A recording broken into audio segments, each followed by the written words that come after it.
think it's only right we start with what I think is the biggest surprise of the season to me so far, the Milwaukee Bucks, my first team. I learned 2 things about the Bucks. I'm already cheating from the top. I'm telling you 2 things instead of 1. I learned that 1, Giannis will be the MVP, and 2, Ryan Rollins will be the most improved player. They got 2 awards on their hands.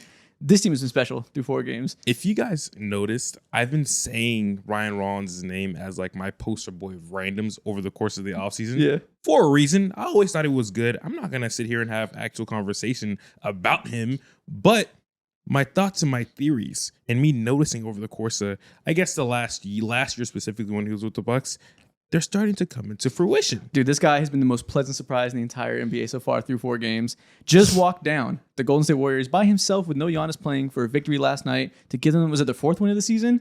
They are currently they're 4-1. 4-1, performing way better than anybody thought. And it's a whole interesting conversation, but we can start with Ryan Rollins real quick.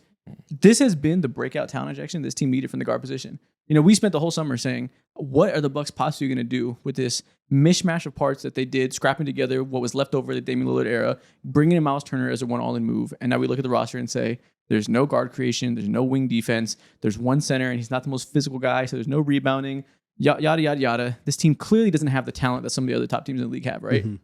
It doesn't matter because Giannis has been playing outrageous basketball. To me, clearly been the most valuable player, besides maybe Victor Wembanyama, for the course of the season. All those roster deficiencies that we talked about, they are there. Giannis said it doesn't matter because I'm going to grab all the rebounds. I'm going to do all the playmaking. I'm going to do all the scoring. I'm going to have a crazy motor, the highest motor we've seen in the past 4 or 5 years. He looks like a player that heard all the noise, understands that this team doesn't have the most talent around him. Mm-hmm. They did a good job building around the right types of archetypes to make the most of those scraps I talked about. They have good shooting. They have athleticism. We knew that.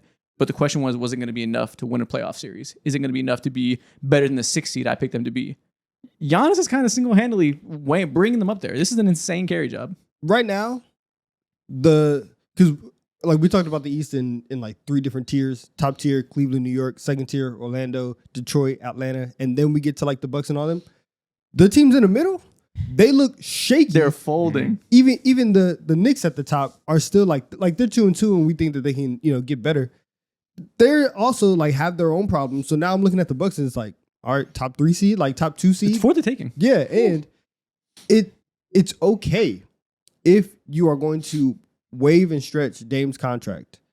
If you're gonna get Damian Lillard for $4 million a year, right? Like if you're able to find that amount of value, and Ryan Rollins can go out and score 30 last night, score 25 the night before, hit mad threes. Like if he's doing all the things that you needed Dame to do, then you're fine. Yeah. Like this is honestly what they envisioned that the Bucks would look like 2 years ago when they first got Dame. And it's like, oh yeah, we're gonna have the best player in the world. We're gonna have this very dynamic guard, and we're gonna have a 7-foot stretch 5 who can provide some type of rim protection. And now instead of Dame and Brook Lopez, that's Ryan Rollins and Miles Turner. Yeah. And I don't know how long it's gonna last, obviously, but the entire summer, all Bucks fans heard from us and everybody else that has a mic or a TV channel or anything that talks about basketball, all they've heard is that how this Bucks team simply isn't good enough. They stand no chance of competing against the top teams in the conference, top teams in the league, right? So if it's for 1 week only, I don't know how long it lasts. Bucks fans, now is your time to tell us and everybody else, I told you so, because they're competing and they're doing it in the exact way that you guys told us they would. All Bucks fans said is, yes, they're not quite as talented, but for the first time in years, we have the best spacing around Giannis, and we finally have youth and athleticism. We said, okay, that's nice. If there's no star power next to him, there's no creation ability next to him, I don't think that gets you much further than regular season success.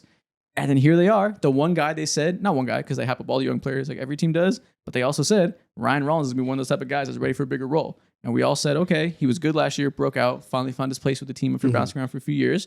They said, look at the per 36-minute stats. This guy's clearly ready for more. I said, okay, I guess it's Ryan Rollins. It's probably a good 6-man. I'm not really expecting him to be the difference between you guys being a whatever team in the regular season that loses in the first round or being a team that gives Giannis a chance to compete. But apparently he is, because he broke out like crazy in the past few games. Yeah, and it's not only guys like Ryan Rollins, of course. Miles Turner is doing his thing well. It's his thing as well. You got Cole Anthony, who I'm not expecting, again, to be like the world's difference maker.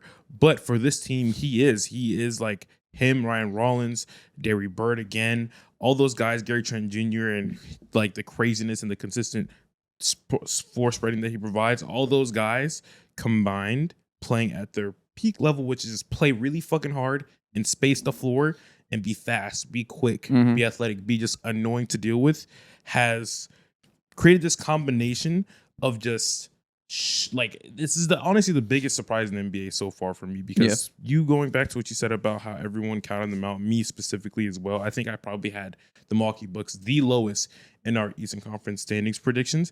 I was not foreseeing this coming. I could envision a world in which, okay, Ryan Rollins can do something. That's why I name dropped him a couple of times, but I'm just dancing around it. This is just like literally every single NBA fan's dream come true. NBA GM's dream come true to have a guy who was at Ryan Rollins' level just ascend out of nowhere to this degree. Yeah, it's funny. I was the highest one in the rankings, and I put them 6, which that is not me being high on the Bucks supporting cast at all. I just said you have Giannis for a healthy season, and you have good spacing. You'll be a good regular season team in that weak ass East. And 6 looks like it's too low because, like you said, those teams above them aren't necessarily taking the opportunity that's there for them. The Hawks look like shit. The Magic offense looks like shit. The Pistons have some stuff to figure out shooting wise. So yeah, they could definitely be higher than we give them credit for. And the funny part is people keep adding me and they keep saying, I remember what y'all said about Ryan Rollins, because there's a clip where we were talking about the Bucks over under type thing. And you said no chance in hell they're winning 45 games or something like that.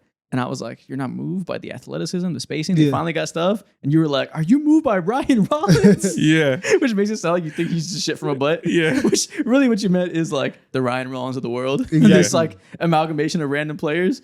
But you did say you did besmirch Ryan Rollins. So I guess you're a Ryan Rollins hater now. I did. And I mean, listen, he gave myself and my favorite team belt 2 nights ago. Yep. And I was like, all right, listen, maybe I was wrong. Maybe you heard that. Next time I'll say you're moved by KPJ. I'll pick a different random target. Yeah. But yeah, and like I hope it's not just a couple crazy games, but like he solidifies himself because he is just such a fun player to root for. He's so well-rounded, active defender. He's been shooting the lights out. It's been crazy. He moves with so much. Like, you ever hear people talk about like he moves like a star? That's how I feel watching him drive sometimes. I'm like, these movement patterns, there's something to this going to the rim. Yeah. I'm very shocked. And I will say that I was wrong. And even over the course of a week, because the first 3 games he wasn't shooting that well, and then the last 2 games he's really come on. So obviously he probably will be, somewhere in the middle. I am a believer on this Bucks team. I do think that everything that they've done over the first 5 games is real. And so now I'm rethinking like how I think of the Eastern Conference. I do think that they probably are going to be a top 4 seed. Like I think that they are going to have home court advantage. Yeah, I'm with that too. I don't think I'm ready to say they're going to like make a deep playoff run just because the reasons we said they'd be a first round exit are still there, I think. But I do think for the regular season, they're even more well equipped than someone like me thought putting them at the 6th seed. I agree with you. But that's also probably because I just feel worse about the teams I put right above them in the Hawks, Magic, and Pistons. Good Lord. So I also think Giannis is best suited for playing this Superman role where he has to do everything. I think in the past 2 years of Dame, he still played fantastic, obviously, still played MVP level basketball. But I think he's one of those players kind of like prime James Harden, where he really needs a specific floor layout, needs a specifically the ball in his hands from certain spots with the most spacing. And there's diminishing returns when you take the ball out of his hands and ask him to play off ball. We learned with Dame that's not really his game. He's equipped to be this heliocentric guy, and I think you get the most out of him there. He's not reverse scalable. He's not, and like, but it's not okay. reverse scalable. And it's okay because he's the best. Drop ever. him down in the rankings. And also, like, props to him, man. He's rebounding more than he ever has. It feels like he's really taking that upon him because he knows his team is small, and Miles Turner isn't going to get 12 rebounds a game. And he's also deferring when needed off ball. Like, he's putting the ball in Ryan Rollins' hands so he can cut more. Like, I guess the only question I'd have is like, how long can he do this for? Because he's truly doing everything. Exactly. That's the main thing. I think Giannis, when it comes to superstars who play the hardest, there's not many guys who you put above Giannis Antetokounmpo in the history of the league. That's it. Now, when you say you're worried about how long you can do this for, obviously we're not talking about like the mentality wise and whatnot. We're talking about physically and whether or not his body can sustain like an 82 game long season while playing to this level, this degree, because Giannis, out of all these superstars, out of the top 5 guys, he's been the most injury-prone guy. Once April starts to come around, March starts to come around, things just happen with his body, and that's when things start to look scary because the conversation starts with Giannis and ends with Giannis, and there's never been an NBA season like that to this degree. Yeah, it feels very much like a old school team built around one star where they just do everything. Like, you don't see that these days, in large part because you just mentioned bodies break down with the pace of play and how much ground these guys have to cover, especially Giannis, who has always been a do-it-all guy, maybe not quite to this degree where he's doing even more than ever, but it's hard to have that guy do that for 82 games with modern pace and space. You don't ever see teams built like this with one superstar. And I guess Wemby's kind of like that, but he has Fox coming in. Yeah, and I don't know.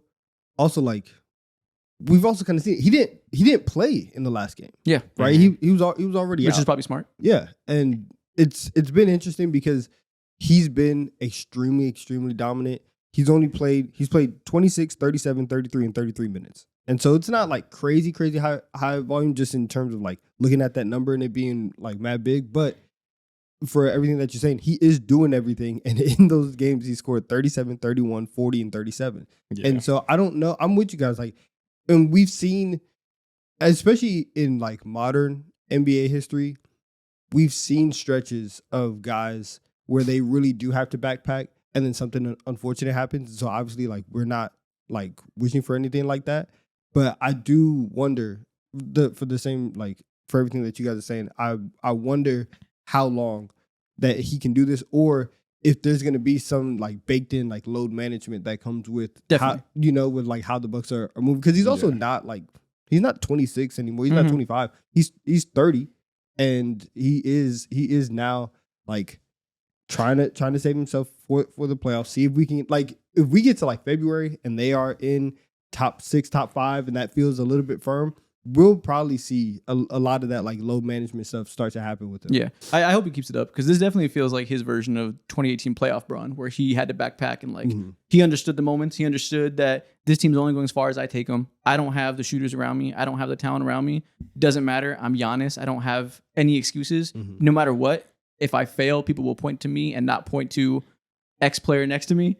He understands that clearly, and he understands that he has every reason to request a trade and every desire to stay and not request a trade. So he's clearly laying it all on the line, doing every single thing he can to justify staying and being loyal, because he's talked about if it doesn't work out, he probably won't be if it's a first-round exit. So props to him, man. Like, mentality-wise, he's risen to the occasion so hard for these first few games.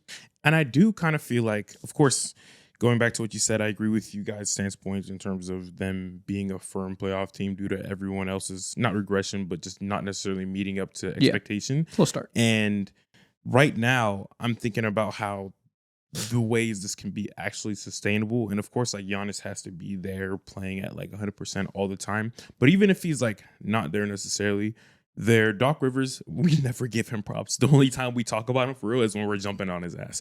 He deserves a lot of props for doing the simple stuff, of course. Alongside that, their defense has improved. Surprise, surprise, you get rid of someone like Damian Lillard, who isn't a fantastic defender at all by any means. And you have nothing but good defense surrounding Giannis at all times. And also, Miles Turner, he's been playing elite basketball on both ends. He's a true difference maker. Again, like, they realize how important it is to have someone like Miles Turner, a 5-out spacer alongside Giannis, and you just have like a lot of length around him when it comes to all these guys defensively and them getting deflections. Ryan Rollins, I think he has like a 6'10" wingspan. AJ Green, he has like a 6'7" wingspan. All of these guys have positive wingspans by several inches. So it's their defensive floor will help succumb all the offensive woes that they could potentially have when Giannis isn't at like. That's the part I'm 110%. less 100% sure about, just because they really are relying on Giannis to finish plays as a rebounder, and the guys you mentioned are like good guard defenders. They don't have like a true wing stopper, which Giannis helps cover up. I do want to see them nail the one trade asset they have. They have one first-round pick, and between Kyle Kuzma and Bobby Portis and a couple other salary fillers, they can get to like $38 million of salary. If they can go out there and get them a true wing defender, which I'm sure they'll push the deadline to do that, they want to keep Giannis, right? Then I could be really moved. Like, if they got an Andrew Wiggins or Dylan Brooks or whatever, the guys that you're talking about from these other teams that need that, then I would really be like, okay, I see the defensive vision for sure. I can get with that. Honestly, but right now, the vibes feel so good, we're not changing a thing. Yeah. I agree. Fair enough. Yeah. Yeah. Good for them. Good for Bucks fans. Tell us we're stupid. We deserve it for this week. You guys deserve That's on me. all the That's on me, glaze. Coach. You guys deserve all the glaze of your own team you can right now because you were up.